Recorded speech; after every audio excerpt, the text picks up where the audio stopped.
Nie som hoden, aby tvoja noha vkročila do môjho domu. Som hriešník, majster. Takže tiež vás tu srdečne vítam. Ja vás tu vítam aj títo mladí vás tu tiež vítajú.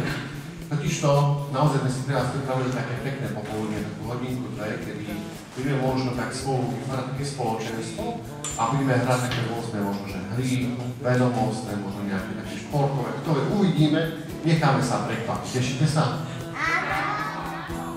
Aj keď v púšti sa nachádzam, aj keď kráčam sám v pustinách, zvelebený Pán.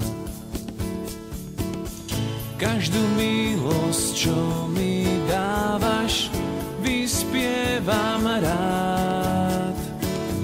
Aj keď tma ma obopína, ja zavolám.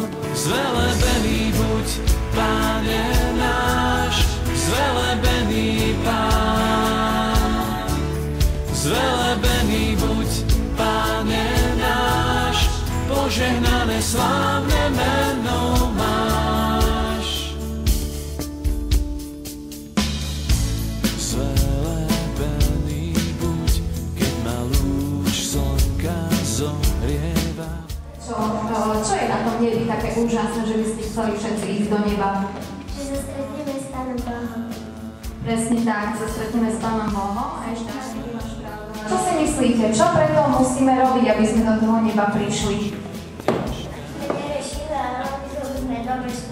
Tu prináša zvelebený